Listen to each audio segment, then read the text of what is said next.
If you've ever wondered how you can turn just a circle on a page into what looks like a three-dimensional sphere, then look no further, because I'm going to show you how you can do just that using the really simple but effective technique of hatching and cross-hatching.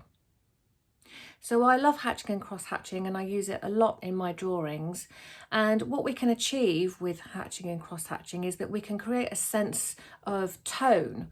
And all tone is how light or dark something is. So by using it on just a circle on a page, all of a sudden we can start to create a sense of three dimensions, and you've got a sphere.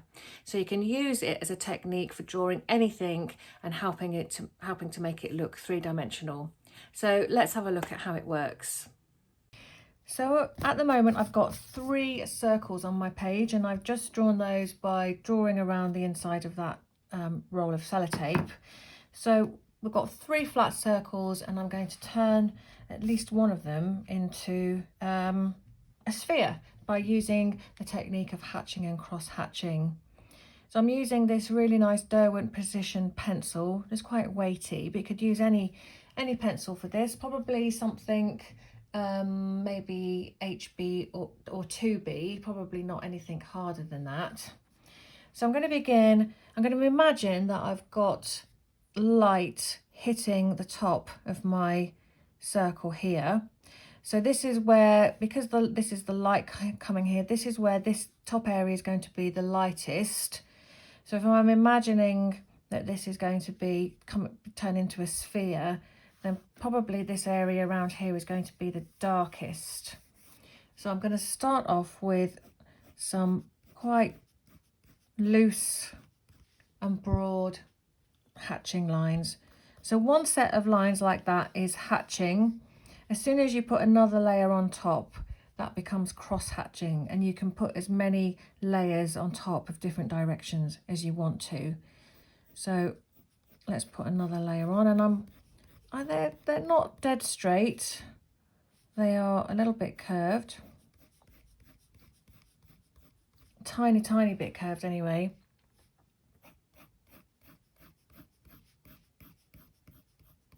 Just pressed a little bit harder then as well. So now I'm just going to come up here. I'm going to try and blend my hatching and cross-hatching so that we've got the tone, the dark, where it goes from dark to light, happens kind of gradually.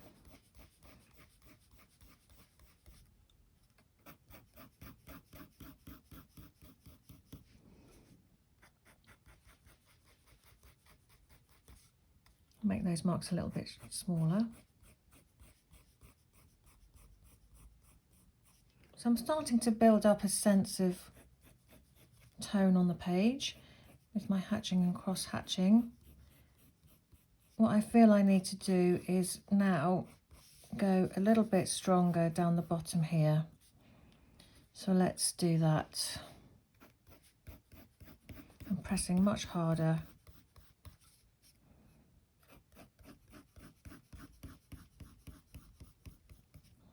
Hopefully a sense of 3 dimensions is starting to appear. Just going to try and blend those in a little bit more up there.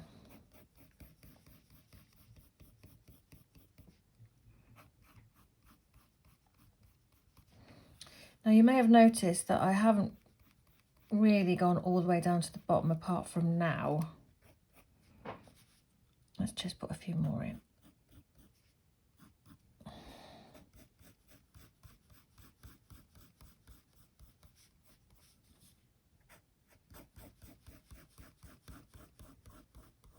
Try and make that area darker. And the reason that I haven't gone super dark all the way to the bottom is because if I was drawing something in real life, like say an apple or a ball or anything spherical, what actually happens is that the light that comes down hits the surface of the table that you're working from, and it bounces back up onto the object. So there's always really an area of light at the bottom here, a lighter area, and that's called the reflected light. So I want that to be just a little bit lighter. I'm just going to try and make that a little bit more gradual. So I'm making this up as in I'm imagining that I've got light coming down from the top there. If I was copying something in real life, then I would be looking at where the light really does hit and where it does get darker.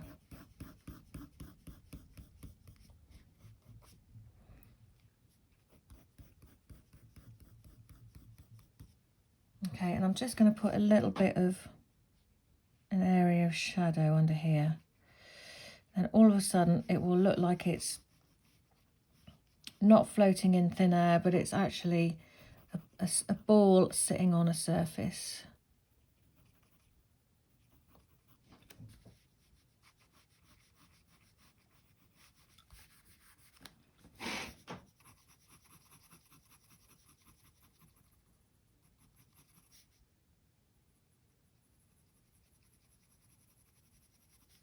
Just give it a little bit of a smudge. Although sometimes I do the shadow in hatching and cross hatching as well, which I quite like. So that is imagining that we've got a light source coming from above. The top is brighter, lighter than underneath. And by using hatching and cross hatching, we've created a sense of 3 dimensions by changing the tone as we come down from the top. So the more layers of hatching and cross hatching we put on,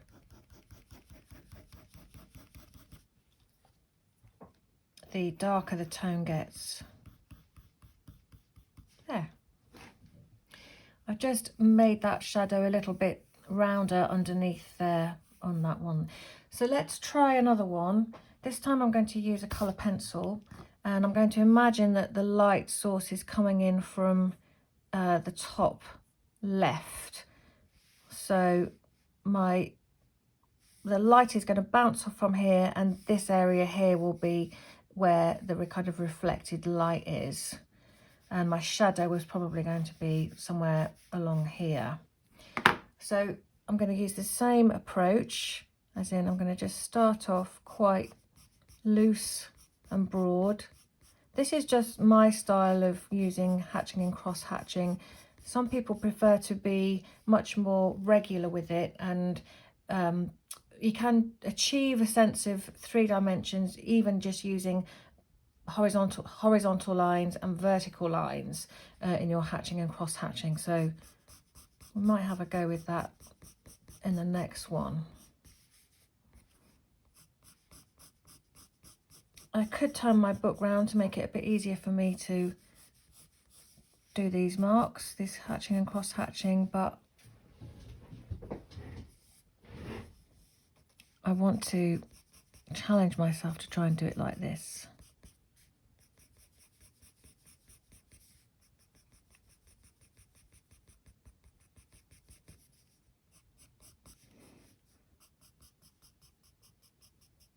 Just cover up that bit of air, that very bright light area at the bottom. We don't want it to be brighter than the top.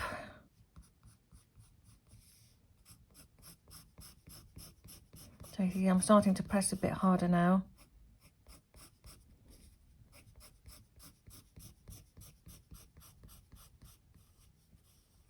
And if I was to find that I had gone as those lines here had been as dark here, it would have been okay. I just need to then made this even stronger to make it look like it's falling into shadow.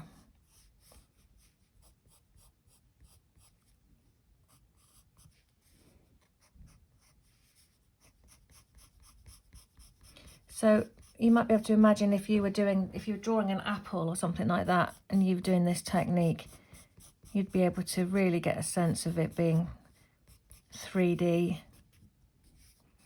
Just want to blend these in a little bit more. I feel like there's a bit of too much of a step between there and there.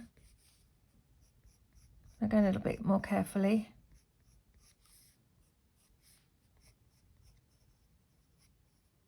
Wherever there is bright white, that is going to jump out as looking like a highlight. So I want to make sure that that's only at the top here where the light source is.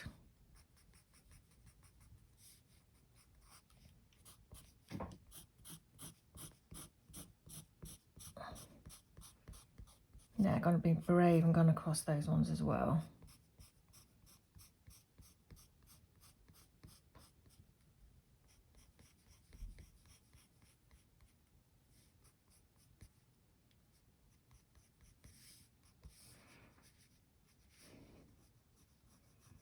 Let's put a little bit of shadow in. I'll just use the red. I'll see what that looks like. So if I was to do hatching and cross hatching for the shadow, the shaded area on the shadow that's cast on the table, I would make, as I am, make sure that my hatching lines are as straight as possible, because they are, well, I'm trying to convey the fact that it's a flat surface. So here I want them to be straight lines rather than the slight curve that I've got here.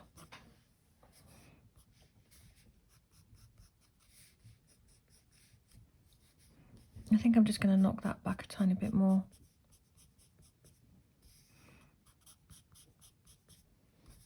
Can always go darker here.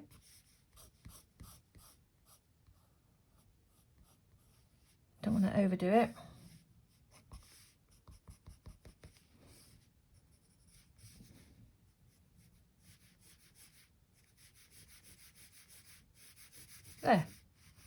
There's another one.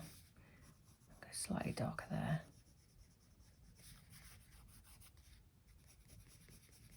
Okay. Let's do one more, and this time I'm just going to try and use vertical and horizontal lines to still create a curve on this last one that I've got here. So I'm going to go back to my lead pencil and try and keep my lines vertical and horizontal-ish, well, as much as possible.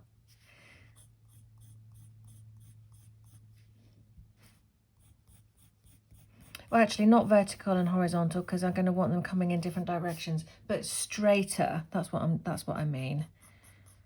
So straighter rather than having a curve.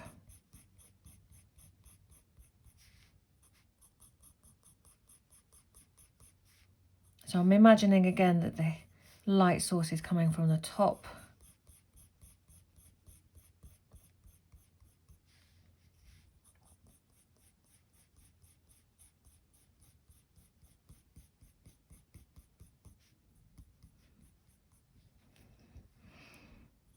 I managed to create a little sense of a curve here by altering the length of these vertical lines for the moment. So let's try a little diagonal across, a straight line diagonal as much as possible. And another one that way. You can see how you can build up the tone relatively quickly. I'll put a few of those here as well, I think. Make that go up a bit further.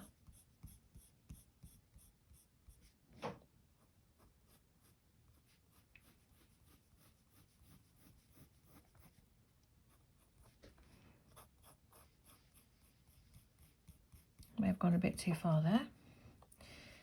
Right. Down here where the reflected light is going to be. So now I'm going to just tip my paper a tiny bit and see what happens if I do a horizontal here. Can I still get a curve shape? A sense of turning this circle into a sphere. Probably.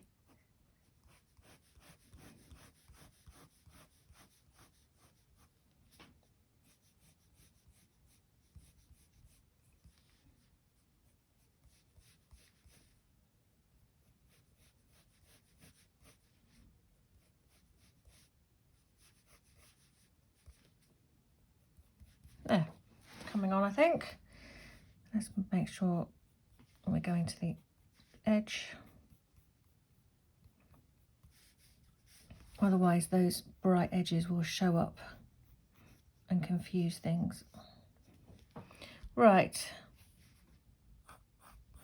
Still going using straight lines as possible, but I want to create a darker area around here because it's tonally quite similar at the moment. So I want a little bit more gradation here. Try not to go too fast so that I still continue to use straight lines where possible, or as much as possible.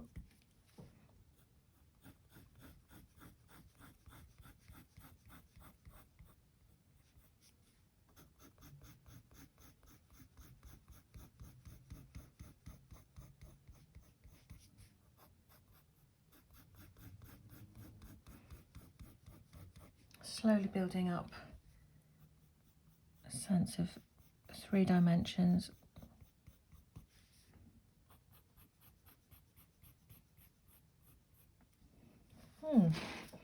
Maybe just a tiny few there.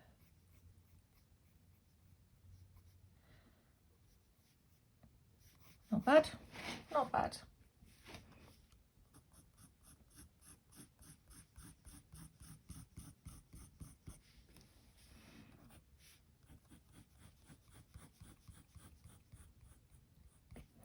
Can't help but get bold.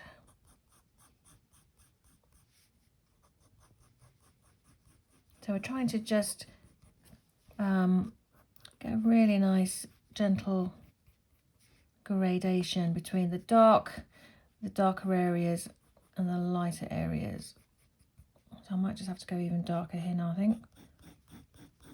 Whoops, try not to go too curved with my lines.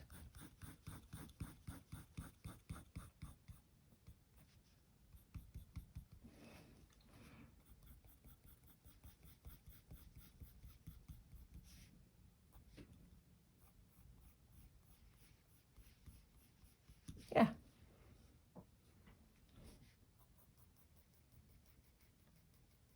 I think it might be useful to put the shadow area in now, imagining that there is a shadow here that's going to help it look like it again, like it's sitting on a surface. And the very fact that it's casting a shadow is because it, you know, makes us think that it's 3-dimensional.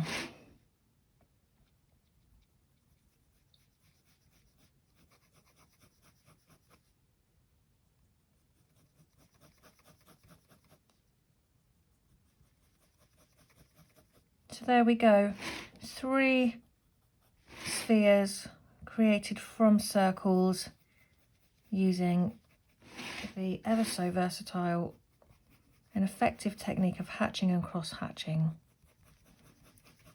So if you want to find out more about this,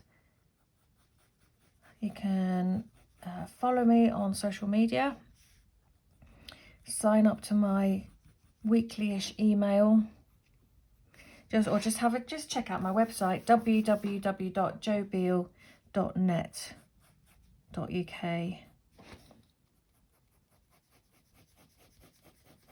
Enjoy, and I'd love to know how you get on.